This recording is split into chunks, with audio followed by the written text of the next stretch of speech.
Hello guys, welcome to Sleepy Classes. तो guys, कैसे हैं आप सब? होपफुली आप अपने घर में सब अच्छे होंगे। तो गाइस, अच्छे रहिएगा, ध्यान रखिएगा अपना।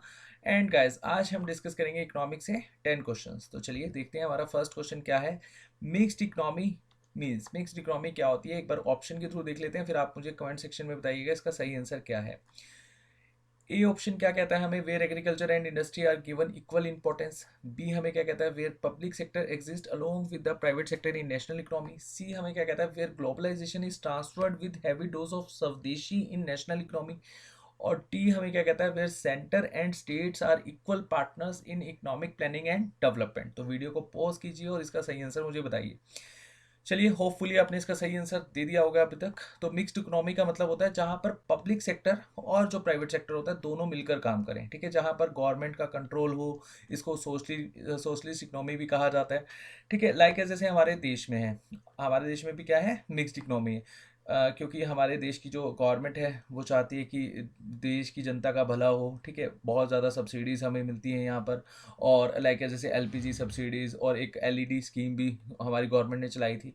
वहाँ पर भी हमें काफ़ी सब्सिडी देखने को मिली थी। और गवर्नमेंट चाहती है फेयर भी ऐसा ज़्यादा ना हो, क्योंकि यहाँ पर हर प्रकार के लोग रहते हैं, ठीक है। पुअर या फिर मिडिल क्लास या फिर अमीर लोग, तो हर लोगों को यहाँ पर हम फैसिलिटी प्रोवाइड करवा सकें। तो मिक्स्ड इकोनॉमी का मतलब क्या होता है, जहाँ पर गवर्नमेंट का कंसर्न रहता है। लाइक एस मान लो कि किसी देश में मिक्स्ड इकोनॉमी है, हम अपने देश की बात नहीं करते, और उस देश में मान लो इकोनॉमिकल क्राइसिस आ जाता है। अब इकोनॉमिकल क्राइसिस की कंडीशन में गवर्नमेंट यहाँ पर बहुत अहम भूमिका निभाती है। गवर्नमेंट यहाँ पर कोशिश करती है कि जो देश की जनता है, ठीक है, उस पर कम से कम भार जाए और वो सफ़र ना करे, ठीक है, क्राइसिस के दौर पे। तो सिंपल सी बात है, गवर्नमेंट का कंट्रोल रहता है बिजनेस में, और गवर्नमेंट इंटरफेरेंस करती रहती है इकोनॉमिकल एक्टिविटीज़ में, ठीक है। और अपने जो सोशल एम्स होते हैं उसको अचीव करने की कोशिश करती है। तो इसके बेस्ट एग्जांपल हो जाएगा इंडिया। बहुत सारी यूरोपियन नेशन में ही देखने को मिलेगी मिक्स्ड इकोनॉमी, अफ्रीकन नेशन में देखने को मिलेगी, इवन लैटिन अमेरिका में भी आपको मिक्स्ड इकोनॉमी देखने को मिलेगी। चलिए, ऑप्शन है इसका बी बिल्कुल सही, और जो एक्स्ट्रा इन्फॉर्मेशन है वो यहाँ पर आप देख सकते हैं। चलिए नेक्स्ट क्वेश्चन देखते हैं। नेक्स्ट क्वेश्चन भी काफ़ी अच्छा क्वेश्चन है। Economics assume that. तो इकोनॉमिक्स एक्चुअली में क्या होती है, ऑप्शन एक बार देख लेते हैं, फिर आप वीडियो को पॉज करके इसका सही आंसर मुझे बताइएगा। ये ऑप्शन क्या कहता है, people have unlimited desire but limited resources. B option क्या कहता है, people have limited desire but unlimited resources. C option हमें कहता है allocation of resources of not centrally planned will cause inefficiency. D option, people are emotional and make irrational decision. तो ये तो नहीं होगा। चलिए, तीनों में से आपने होपफुली अभी तक सही आंसर मुझे मार्क कर दिया होगा, मतलब अभी तक कमेंट सेक्शन में दे दिया होगा। तो इकोनॉमिक्स का मतलब होता है जहाँ पर हमें देखने को मिलता है कि रिसोर्सेज तो बहुत लिमिटेड हैं, ठीक है, लेकिन हमारी जो नीड्स और हमारी वांट्स हैं वो बहुत ज़्यादा हैं, ठीक है। मतलब हमारे अनलिमिटेड डिज़ायर्स हैं, और हम लिमिटेड रिसोर्सेज को यूज़ करके अपने जो नीड्स होती हैं, अपनी जो वांट्स होते हैं, मतलब अपने डिज़ायर्स होते हैं, उनको फुलफिल करते हैं। या आप इसको इस तरह से भी देख सकते हो, the study of how individual and society. Individual बोले तो जैसे इकोनॉमिक्स में हम दो डेफिनेशन देखते हैं ना, माइक्रो और मैक्रो। इसी तरह से आप समझ लो, the study of how individual and society make decision about ways to use scarce resources. Scarce होता है मतलब लिमिटेड रिसोर्सेज को हम यूज़ करके अपनी जो वांट्स और जो नीड्स हैं उनको फुलफिल कर सकें। इसी को क्या कहते हैं, हम इकोनॉमिक्स कहते हैं, ठीक है। तो सिंपल सी डेफिनेशन है इसकी, people have unlimited desire but limited resources. ये ऑप्शन आपका बिल्कुल सही हो जाएगा। एक्स्ट्रा इन्फॉर्मेशन आप यहाँ पर देख सकते हैं। चलिए सी सॉरी थर्ड क्वेश्चन हम देखते हैं। तो थर्ड क्वेश्चन का आंसर आपको पहले ही देखने को मिला। चलिए एक बार इसको देख लेते हैं। If the price of an inferior good falls. देखिए, इंफीरियर गुड्स क्या होते हैं, इसको एक बार हम समझ लेते हैं। मैंने आपको पहले भी बताया था, इकोनॉमिक्स बिना समझे आप क्वेश्चन नहीं अटैम्प्ट कर पाएंगे। मतलब इकोनॉमिक्स में ऐसा कोई हिट एंड ट्रायल मेथड नहीं है, आपने क्रैम करा और आपका काम चल गया, ठीक है। और ईपीएफओ में काफ़ी अच्छी वेटेज है इकोनॉमिक्स की, ठीक है, बहुत अच्छे अच्छे क्वेश्चन पूछे जाएंगे। तो अगर आपको समझ है इकोनॉमिक्स की तो आप वो क्वेश्चन को अटैम्प्ट कर पाएंगे। चलिए, इंफीरियर गुड क्या होता है, लाइक ऐसे यहाँ पर मैं आपको एग्जांपल के तौर पे समझाता हूँ। एक ए पर्सन है, इसकी सैलरी 15,000 है, ठीक है। अब 15,000 की सैलरी में ये क्या करेगा, पब्लिक ट्रांसपोर्ट का यूज़ करेगा, ठीक है। और इसके लिए होटल क्या होगा, जो रेडी पे छोले कुलचे की रेडी होगी वो इसके लिए होटल होगा। मतलब अपना सैलरी के अकॉर्डिंगली खर्चा करेगा, सिंपल सी बात, ठीक है। ऐसे समझ लो, मान लो कि इसकी सैलरी 2 लाख हो जाए, ठीक है, तो इसकी तो लॉटरी निकल जाएगी। ये पब्लिक ट्रांसपोर्ट को यूज़ ही नहीं करेगा, अपनी यहाँ पर गाड़ी लेगा बढ़िया वाली और इसको यूज़ करेगा। साथ साथ यहाँ पर ये सीसीडी में जाएगा, बढ़िया से रेस्टोरेंट में खाना खाएगा। अकॉर्डिंग टू सैलरी हम यहाँ पर देखेंगे कि इस बंदे का लाइफस्टाइल भी चेंज हो गया। तो इन्फीरियर गुड्स कौन यूज़ करते हैं? जो बेसिकली जिनकी अर्निंग कम होती है, ठीक है, और अगर इनका प्राइस कम हो जाएगा तो इनकी डिमांड क्या हो जाएगी? राइज हो जाएगी, है ना? ये सिंपल सी बात है, ठीक है। तो यहाँ पर आप देखो, inferior good are those good which have inverse relationship between income and demand. ये क्वेश्चन भी पूछा जाता है कि इन्फीरियर गुड्स, जो गुड्स मतलब एक तरह के गुड्स हैं, इनका इसका जो रिलेशनशिप होता है वो इनकम और डिमांड के साथ कैसे होता है? तो आपने याद रखना है इन्वर्सली प्रोपोर्शनल होता है, ठीक है जी। एग्जाम्पल के तौर पे यहाँ पे आप समझ सकते हो, बस travel, use of mills and foods और यूज़ ऑफ कैरोसिन। जैसे बहुत सारे जो लोग हैं जिनके घर में एलपीजी कनेक्शन नहीं है, वो कैरोसिन का यूज़ करते हैं। हालांकि हमारी गवर्नमेंट के एफर्ट्स के द्वारा आज की डेट में लगभग सभी के घर में एलपीजी कनेक्शन है, ठीक है। अब यहाँ पर देखो, प्राइस अगर इन्फीरियर गुड का गिर जाता है तो डिमांड डेफिनेटली इसकी बढ़ जाएगी, क्योंकि पीपल ज़्यादातर यूज़ करते हैं इन्फीरियर गुड्स को, ठीक है। तो मैक्सिमम बेनिफिट उठा पाएंगे इसका। चलिए नेक्स्ट क्वेश्चन देख लेते हैं। अब नेक्स्ट क्वेश्चन बैंकिंग से रिलेटेड है। देखिए, जो इकोनॉमिक्स है इसमें बैंकिंग का जो एक प्रॉपर एक सेक्शन है, वहाँ से क्वेश्चन बहुत आते हैं। चलिए ये क्वेश्चन को देख लेते हैं एक बार। MICR कोड हम किस लिए यूज़ करते हैं? For code banking solution, for electric fund transfer, for electronic clearance of cheque, या फिर इनमें से कोई नहीं? देखिए गाइस, MICR कोड को हम यूज़ करते हैं for electronic clearance of cheque. अगर आपने चेक यूज़ किया होगा, मतलब अगर आपको कहीं से चेक आया होगा, तो ये ठीक नीचे आपको यहाँ पर 9 डिजिट देखने को मिलेंगे। ये जो 9 डिजिट होते हैं ना, इन्हीं को एक तरह से कहा जाता है MICR। और ये MICR को कहते क्या हैं ये भी हमें पता होना चाहिए। तो इसका फुल फॉर्म, इसकी फुल फॉर्म है मैग्नेटिक इंक करेक्टर रिकॉग्निशन, ठीक है जी। तो मैग्नेटिक इंक करेक्टर रिकॉग्निशन। अब MICR कोड को हम यूज़ करते हैं for electronic clearance of cheque. ये 9 डिजिट होते हैं यहाँ पर। अब ये 9 डिजिट का भी क्वेश्चन आ जाता है कि भाई ये 9 डिजिट को हम किस तरह से रिप्रेजेंट करते हैं। तो फर्स्ट जो 3 डिजिट होती हैं, ये रिप्रेजेंट करती हैं सिटी कोड ऑफ बैंक। मान के चलो कोई बैंक है, अब ये कौन सी सिटी में है, तो ये फर्स्ट 3 डिजिट में हमें पता लग जाएगा, मतलब ये कहाँ का चेक है, ये फर्स्ट 3 डिजिट हमें बताएगी, सिटी कोड ऑफ बैंक। और जो नेक्स्ट 3 डिजिट है, जो बीच वाली 3 डिजिट है, वो हमें बताएंगी बैंक कोड के बारे में। अब बैंक कोड भी बहुत इंपॉर्टेंट होता है। लाइक एस मान लो कि एक सिटी है, जैसे चंडीगढ़ है। अब चंडीगढ़ में बहुत जगह आपको देखने को मिलेगा सेक्टर 35 में SBI की ब्रांच होगी। लेट अस यहाँ पर एग्जांपल ले लो, सेक्टर 36 में होगी, सेक्टर 37 में होगी, 38 में होगी। तो हर सेक्टर का अपना अपना एक ब्रांच कोड होगा, ठीक है, या बैंक कोड होगा। ये बहुत इंपॉर्टेंट होता है। तो नेक्स्ट 3 कोड आपको डिफाइन करेंगे बैंक कोड। और जो मैं ब्रांच कोड आपको बता रहा हूँ, जैसे 35, 36, 37, 38, ऐसे जो ये ब्रांच कोड होता है, ये भी इंपॉर्टेंट होता है। ये आपको नेक्स्ट 3 डिजिट में देखने को मिलता है, ब्रांच कोड, ठीक है। बैंक कोड क्या हो जाएगा कि कौन सा बैंक है, लाइक जैसे SBI बैंक है, ये हमें कैसे पता लगेगा? जो बीच की 3 डिजिट होंगी, और जो लास्ट की 3 डिजिट होंगी वो हमें बताएंगी ब्रांच कोड के बारे में। ये ब्रांच कोड बहुत इंपॉर्टेंट होता है। जैसे अगर आप ऑनलाइन पेमेंट करते हो, IMPS के थ्रू करते हो, या फिर आप RTGS के थ्रू करते हो, ठीक है, या फिर NEFT के थ्रू करते हो, तो आपसे पूछा जाता है एक IFSC कोड, है ना, वो भी हम नेक्स्ट जो हमारा मॉड्यूल होगा उसमें डिस्कस करेंगे। तो IFSC कोड जो है वो हर बैंक का अलग अलग होता है, ठीक है। वो भी डिपेंड करता है कि आपकी ब्रांच कौन सी सेक्टर में है। इस तरह से आप समझ लो, जो मैंने अभी चंडीगढ़ का एग्जांपल दिया, 35, 36, 37, ये जो सेक्टर मैंने यहाँ पर आपको बताया था, इस तरह से। चलिए, होपफुली आपको क्लियर हो गया होगा MICR कोड हम किस लिए यूज़ करते हैं, for electronic clearance of cheque. यहाँ पर इसको डिटेल में एक बार आप देख लेना तो आपको क्लियर हो जाएगा। चलिए नेक्स्ट क्वेश्चन देखते हैं। Which sector contributes the most of India's economy? ये तो हमें पता ही होना चाहिए कि इंडिया की इकोनॉमी में सबसे बड़ा योगदान किसका होता है। चलिए ए ऑप्शन देख लेते हैं, service sector, B manufacturing sector, C agriculture sector, या फिर D small scale industry.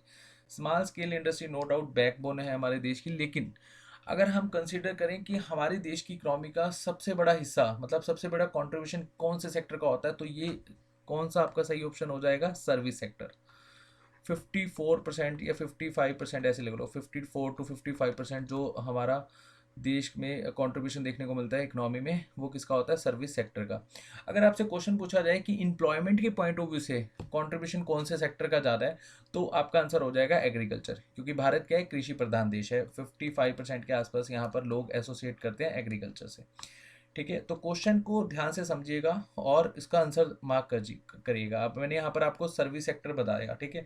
Service sector में हमें यहाँ पर कंट्रीब्यूशन देखने को मिलता है इंडियन इकोनॉमी में। तो आपके मन में कहीं ये बैठ जाए कि अगर यहाँ से इतना खासा अर्निंग हमें देखने को मिल रही है, तो कहीं ना कहीं अगर हम बात करें कि हमारे देश का जो युवा है, मतलब या देश की जो पॉपुलेशन है, वो कौन से सेक्टर से एसोसिएट है, तो आप इसको सर्विस सेक्टर मत समझिएगा। इसका सही आंसर है एग्रीकल्चर, ठीक है। और कंट्रीब्यूशन एग्रीकल्चर से कितना होता है इकोनॉमी में? 18% के आसपास, ठीक है जी। ये फिगर है 17 to 18%, ये वेरी करती रहती है, वैसे अप्रोक्स यही फिगर है। चलिए एक बार इसको डिटेल में देख लीजिएगा, ठीक है। 54% के आसपास हमें सर्विस सेक्टर का कंट्रीब्यूशन देखने को मिलता है। नेक्स्ट क्वेश्चन देखते हैं, ये आजकल न्यूज़ में भी है। Happiness index is leased by, मतलब कौन सा देश सबसे ज़्यादा हैप्पी है। और चलिए इसकी रिपोर्ट कौन पब्लिश करता है, ये सबसे इंपॉर्टेंट है। क्या इसकी रिपोर्ट आईएमएफ पब्लिश करता है, वर्ल्ड बैंक पब्लिश करता है, या फिर यूएनसीटीएडी, या फिर D option UN sustainable development solution network. तो जो हैप्पीनेस इंडेक्स की रिपोर्ट हमें देखने को मिलती है, वो कौन पब्लिश करता है? UN sustainable development solution. D option आपका बिल्कुल सही हो जाएगा। अच्छा, मैंने आपसे जो फर्स्ट क्वेश्चन डिस्कस किया था सोशलिस्ट इकोनॉमी, मेरा ये क्वेश्चन है, आप कमेंट सेक्शन में इसका आंसर दीजिएगा कि एक तरह की मिक्स्ड इकोनॉमी या सोशलिस्ट इकोनॉमी को किसने दिया था, मतलब किसकी स्टडी को हम मतलब इसकी स्टडी किसके द्वारा दी गई थी। जैसे हमने कल सीमित के बारे में पढ़ा था, जो हमारा फ्री मार्केट में जो जिन्होंने योगदान दिया था, फ्री मार्केट के बारे में बताया था। और ऐसे ही आपको पता होना चाहिए कि मिक्स्ड इकोनॉमी का कंसेप्ट किसने दिया था, कौन से इकोनॉमिस्ट ने दिया था, ठीक है। तो आप मुझे कमेंट सेक्शन में बताइएगा, ऐसे क्वेश्चंस भी डायरेक्ट पूछे जाते हैं। चलिए मैं वापस आता हूँ 6 क्वेश्चन पे। हैप्पीनेस इंडेक्स में इंडिया कौन से नंबर पे है? तो इंडिया ने इम्प्रूव करा है, हालांकि इतना भी अच्छा खासा इम्प्रूव नहीं करा, लेकिन फिर भी पहले के कंपैरेटिवली इम्प्रूव किया है इंडिया ने। और इंडिया का रैंक राइट नाउ है 139, और पिछले साल था ये 2020 में 144, तो 144 से हम 139 पे आए हैं, और 2019 में था ये 140, ठीक है। तो हालांकि हमने 2020 के कंपैरेटिवली इम्प्रूव करा है, तो 2021 में हमारा रैंक क्या है? 139। और टॉप किसने करा है? हमेशा की तरह फिनलैंड, ठीक है। इस बार भी फिनलैंड ने टॉप किया। अच्छा, एक क्वेश्चन है मेरा आपसे, सेकंड क्वेश्चन आज का। फिनलैंड की जो पीएम है वो सबसे यंगेस्ट पीएम है, तो आप मुझे यहाँ पर कमेंट सेक्शन में बताइएगा इनकी पीएम का नाम क्या है। तो पीएम ने टॉप किया है, और हमारा इंडिया है 139 में। पाकिस्तान भी हमसे आगे है, अप्रोक्स 105 रैंक पे है। चाइना भी हमसे आगे है, 84 रैंक पे है। अब हैप्पीनेस इंडेक्स क्या होता है, यहाँ पर बहुत सारी चीज़ों पर वेरी करता है, इसको फिर कभी हम अच्छे से डिस्कस करेंगे, ठीक है। ये काफ़ी अच्छा टॉपिक है। तो इसकी रिपोर्ट कौन पब्लिश करता है? UN sustainable development solution network. चलिए एक बार डिटेल इन्फॉर्मेशन देख लेते हैं। 156 कंट्री में इंडिया का रैंक है 139, ठीक है। टॉप किया है फिनलैंड ने, और मध्य प्रदेश एक ऐसा स्टेट है जहाँ पर हैप्पीनेस डिपार्टमेंट सेटअप किया गया था। चलिए नेक्स्ट क्वेश्चन देख लेते हैं। नेक्स्ट क्वेश्चन भी बैंकिंग से रिलेटेड है। जैसे कि मैंने आपको बताया, इकोनॉमिक्स में बैंकिंग से भी बहुत सारे क्वेश्चन पूछे जाते हैं। On the basis of which commission recommendation RBI was establish. बहुत ही सिंपल क्वेश्चन। हमारा देश उस टाइम गुलाम था, 1935 का एक्ट आया, और उस एक्ट से पहले ये बताया गया था कि हमारे देश में अब एक सेंट्रल बैंक बनेगा। मतलब हमारा देश उस टाइम गुलाम था, तो सेंट्रल बैंक की जो रिकमेंडेशन थी वो कौन सी रिपोर्ट ने दी थी? हिल्टनियन कमीशन ने। और ये एक्ट पास हुआ था 1934 में। आरबीआई एक्ट 1934 फंक्शनिंग में आया था 1935 में। पहले इसका हेडक्वार्टर था कोलकाता, फिर इसका हेडक्वार्टर शिफ्ट हुआ था मुंबई 1937 में, और अभी तक इसका जो हेडक्वार्टर है वो कहाँ पर है? मुंबई में है, ठीक है जी।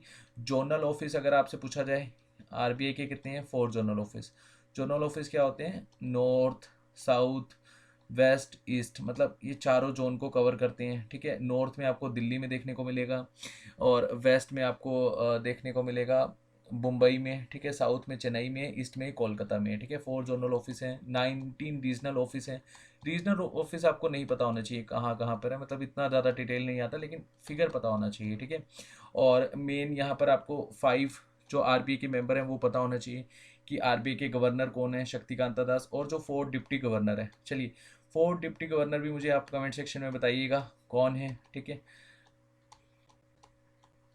ये मैं आपको मॉनेटरी पॉलिसी में बहुत अच्छे से मैंने बताया था कि डिप्टी गवर्नर क्या होते हैं, और मॉनेटरी पॉलिसी में 3 मेंबर आरबीआई के द्वारा चुने जाते हैं जो मॉनेटरी पॉलिसी का पार्ट होते हैं। 3 मेंबर गवर्नमेंट चुनकर भेजती है, ठीक है। शक्तिकांता दास हालांकि लीड करते हैं मॉनेटरी पॉलिसी को, जो गवर्नर होते हैं आरबीआई के।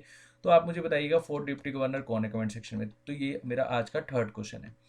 तो आरबीआई कब सेटअप किया गया था? 1935 में। एक्ट पास हुआ था 1934 में। और कौन सी कमेटी की रिकमेंडेशन थी? Hilton young commission. और फर्स्ट जो आरबीआई के गवर्नर थे 1935 में, ओ स्मिथ। और जब हमारा देश आज़ाद हुआ था तो फर्स्ट गवर्नर थे सीडी देशमुख। और जो आज हमारे गवर्नर हैं शक्तिकांता दास, वो कौन से नंबर के गवर्नर हैं? 25th, ठीक है जी। इससे पहले थे उर्जित आर पटेल, जिनके ड्यूरेशन में हमें डिमोनेटाइजेशन देखने को मिला था। डिमोनेटाइजेशन।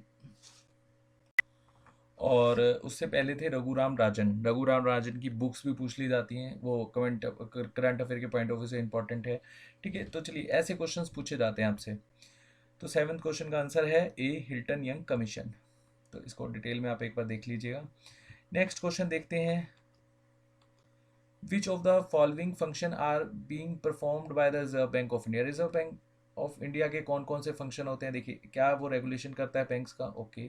बी ऑप्शन देख लेते हैं, regulation of foreign direct investment, जो फॉरेन डायरेक्ट इन्वेस्टमेंट होती है। अब देखिए, एफडीआई को मैं नेक्स्ट जो मॉड्यूल है उसमें डिस्कस करवाऊंगा कि मॉरिशियस से एफडीआई क्यों ज़्यादा हमें देखने को मिलती है। हालांकि मॉरिशियस से इतना पैसा हमारे देश में आता है, और मॉरिशियस की खुद की इतनी ऐसा इकोनॉमी नहीं है, फिर भी इतना पैसा हमारे देश में मॉरिशियस से क्यों आता है एफडीआई? तो मैं आपको नेक्स्ट मॉड्यूल में डिस्कस करवाऊंगा।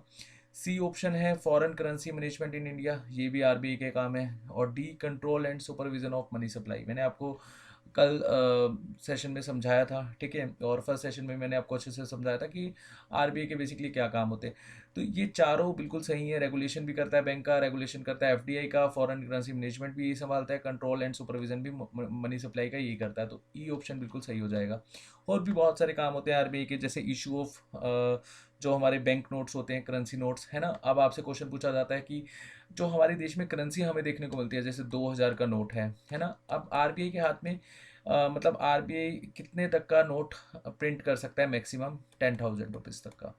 ऐसे क्वेश्चंस भी देखने को मिलते हैं हमें, ठीक है। तो मैक्सिमम 10,000 तक का नोट आरबीआई प्रिंट कर सकता है, ठीक है जी। 1 रुपीज़ का जो नोट होता है उस पर जो हमारे देश के फाइनेंस मिनिस्टर होते हैं उनके सेक्रेटरी के साइन होते हैं, बाकी सारे आरबीआई के द्वारा ही इशू करे जाते हैं। और बैंकर्स टू गवर्नमेंट, मतलब गवर्नमेंट को अगर पैसा चाहिए तो वो आरबीआई से लेगा, ठीक है। अब बैंकर टू अदर बैंक, जितने भी बैंक्स हैं वो बेसिकली आरबीआई पे ही निर्भर करेंगे। या मान लो कि बैंक यहाँ पर दिवालिया पिट गया, एग्जांपल के तौर पे समझ लो यहाँ पर पीएनबी में बहुत तगड़ा क्राइसिस देखने को मिला, पीएनबी एनपीओ हो गया और ये बैंकरप्सी की नौबत आ गई। तो पीएनबी के पास लास्ट ऑप्शन क्या है? तो लास्ट ऑप्शन ऐसे का कहा जाता है, लेंडर ऑफ लास्ट रिजोर्ट कौन सा है पीएनबी के लिए? आरबीआई, ठीक है। तो आरबीआई के पास जाकर वो हेल्प मांगेगा तो आरबीआई यहाँ पर हर संभव मदद करने की कोशिश करेगा और ये बैंक को डूबने से बचाएगा, ठीक है। इसलिए कहा जाता है लेंडर ऑफ लास्ट रिजोर्ट भी किसको कहा जाता है? आरबीआई, ठीक है। तो आरबीआई के बहुत सारे फंक्शन हैं, इसको डिटेल में हम डिस्कस करेंगे। चलिए नेक्स्ट क्वेश्चन देख लेते हैं, यहाँ पर आप एक बार इसको डिटेल में देख लीजिएगा। नेक्स्ट क्वेश्चन है हमारा, which of the following is known as plastic money? तो प्लास्टिक मनी किसको कहा जाता है? क्या डिमांड ड्राफ्ट को प्लास्टिक मनी कहा जाता है, या फिर क्रेडिट कार्ड को, या फिर डेबिट कार्ड को? देखिए, जितने भी आपके एटीएम कार्ड हैं, ठीक है, चाहे वो डेबिट हो चाहे वो क्रेडिट हो, ठीक है, इनको कहा जाता है प्लास्टिक मनी, ठीक है। तो आपका सेकंड और जो थर्ड है वो बिल्कुल सही हो जाएगा। चलिए एक बार इसको डिटेल में देख लेते हैं। Plastic money includes debit card, credit card, ATM card, और इनको एक तरह से हम क्या कहते हैं? Plastic money. चलिए नेक्स्ट एंड आज का जो हमारा लास्ट है उसके बाद एक क्विज भी देखेंगे, और वो क्विज काफ़ी इंपॉर्टेंट है। चलिए ये क्वेश्चन है हमारा, which of the following institution is are responsible for supervision of RRB? RRB बोले तो regional rural bank. Regional rural bank को सुपरविजन कौन करता है? आरबीआई करता है, सेबी करता है, नबार्ड करता है, गवर्नमेंट ऑफ इंडिया करता है, या फिर दोनों? ये आरबीआई और नबार्ड, बोथ ए एंड सी। देखिए गाइस, आरबीआई को जो रेगुलेट करने का काम होता है वो आरआरबी को रेगुलेट करने का काम होता है वो आरबीआई का भी होता है और साथ साथ नबार्ड का भी होता है, ठीक है। अगर आपसे क्वेश्चन पूछा जाए कि आरबीआई को किस तरह से हम फंक्शन में देखते हैं, मतलब अगर मान लो कि हमें एक आरआरबी बैंक खोलना है तो इस पर फंडिंग कौन करेगा? तो 50% इसमें जो फंडिंग देखने को मिलेगी, ठीक है, कैपिटल देखने को मिलेगा, वो सेंट्रल बैंक का होगा या फिर 50% यहाँ पर रेगुलेट करेगा, जैसे भी आप समझ सकते हो। तो 50% यहाँ पर फंडिंग करेगा सेंट्रल गवर्नमेंट, ठीक है जी। 15% यहाँ पर स्टेट गवर्नमेंट का कंट्रीब्यूशन देखने को मिलेगा हमें, और उसके बाद 35% हमें कंट्रीब्यूशन देखने को मिलेगा यहाँ पर जो स्पॉन्सर करेगा। मान के चलो जैसे किसी भी गांव में पंजाब नेशनल ग्रामीण बैंक है, तो पंजाब नेशनल ने इसको स्पॉन्सर करा है, और 35% जो इसमें शेयर होगा वो पंजाब नेशनल बैंक का होगा, 15% स्टेट का और 50% सेंटर का होगा। क्योंकि हमारे देश की गवर्नमेंट चाहती है हर रिमोट जो एरियाज होते हैं वहाँ पर बैंकिंग सेक्टर पहुंचे, ठीक है जी। अच्छा, एक क्वेश्चन मैंने कल डिस्कस किया था जीएसटी वाला, है ना। जीएसटी में मैंने आपको बताया था कि भाई उसके इंपॉर्टेंट फीचर्स कौन से होते हैं, जैसे सीजीएसटी है और आपका SGST है। हालांकि मैं इसको कल एक बार दोबारा से आप लोगों के साथ डिस्कस करूंगा, फिर भी मैं एक बार बता देता हूँ। अब देखिए कई बार क्वेश्चंस क्या होते हैं, हमें ऑप्शन के थ्रू देखना पड़ता है कि ए सही है, बी सही है, सी सही है। जैसे आपने देखा होगा बहुत सारे पेपर होते हैं, आपने अभी तक पेपर दिए भी होंगे, तो क्या होता है 100 में से 2-3 क्वेश्चन ऐसे होते हैं जहाँ पर हमें जो ऑप्शंस होते हैं उनमें चूज करना पड़ता है कि इनमें से हम किसको प्रायोरिटी दें, कौन सा सही होगा। तो वो क्वेश्चन वैसे ही था, वो प्रीवियस ईयर था, ठीक है, प्रीवियस ईयर के पॉइंट ऑफ व्यू से वो क्वेश्चन पूछा गया था, तो मैंने आपको डिस्कस करवाया। हालांकि उस टाइम मैं आप लोगों को बताना ये एकदम से स्किप हो गया मेरे माइंड से, कि ऐसे क्वेश्चंस में हम लोगों को देखना पड़ता है कि हम किसको प्रायोरिटी दें। तो CGST और SGST को हमने प्रायोरिटी दी थी, इसमें अब 2 कंपोनेंट्स और भी होते हैं, लेकिन हमने प्रायोरिटी किसको दी थी, CGST एंड SGST को, क्योंकि ए ऑप्शन हमारा यही था। बाकी जो बी और सी था वो तो किसी भी हालत में सही हो ही नहीं सकते थे, ठीक है। तो ऐसे क्वेश्चंस भी पूछे जाते हैं। तो अगर आपको नॉलेज है तो आप देख सकते हैं कि किसको प्रायोरिटी देनी है, किसको नहीं देनी, ठीक है। तो इसका सही आंसर है RBI एंड नबार्ड, क्योंकि सारा का सारा बैंकिंग सिस्टम कौन रेगुलेट कर रहा है, RBI। नबार्ड क्या काम कर रहा है, नबार्ड की फुल फॉर्म क्या होती है ये भी हमें पता होना चाहिए, national bank for agriculture and rural development. तो रूरल डेवलपमेंट के लिए अगर वो फंड वगैरह देगा तो RRB में देगा, ठीक है। नबार्ड के जो इस टाइम चेयरमैन है उनका नाम भी पता होना चाहिए, गोविंदा राजुल्लू चिंटाला, ठीक है जी। गोविंदा राजुल्लू चिंटाला ये चेयरमैन है नबार्ड के, और नबार्ड का जो हेड क्वार्टर है वो आपको देखने को मिलेगा मुंबई में। चलिए एक बार क्विज देख लेते हैं, ये इसको डिटेल में आप देख लीजिएगा यहाँ पर। तो क्विज है, which of the following agreement accord is relation to banking reforms. Banking reforms के लिए कौन सा हमने एक एग्रीमेंट या फिर अकॉर्ड हमें देखने को मिलता है, Vienna agreement, Basel accord, Nagoya protocol, या फिर कार्टाजीना प्रोटोकॉल। तो इसका सही आंसर क्या है आप मुझे कमेंट सेक्शन में बताइएगा। बहुत ही इंपॉर्टेंट क्वेश्चन है, और इसका जो सही आंसर है वो हमें डिटेल में समझना भी बहुत ज़रूरी है, क्योंकि इससे रिलेटेड बहुत सारे क्वेश्चन बनते हैं हमारे, ठीक है जी। तो कमेंट सेक्शन में आप इसका मुझे आंसर दीजिएगा, और जितने भी मैंने आपसे क्वेश्चन पूछे हैं, आज टोटल मैंने आपसे 4 क्वेश्चन पूछे हैं, और अगर आपको इसमें कोई भी डाउट होगा तो आप कमेंट सेक्शन में अपना डाउट पोस्ट कर सकते हो, वहाँ पर मैं आपको आंसर करूँगा, ठीक है। जो आपका GST से रिलेटेड डाउट था वो मैंने आपको क्लियर कर दिया। ऐसे में हम प्रायोरिटी देखते हैं कि कौन सा ऑप्शन हमारा सही हो जाएगा, ठीक है। और भी अगर आपके डाउट्स हैं तो आप पोस्ट कीजिए, वहाँ पर मैं आंसर करूँगा। एंड वीडियो को शेयर कीजिए, लाइक कीजिए, एंड जो भी आपके डाउट्स हैं और जो भी आपको जितने क्वेश्चन आपके ठीक हैं वो आप कमेंट सेक्शन में मुझे बताइएगा। चलिए, थैंक यू सो मच।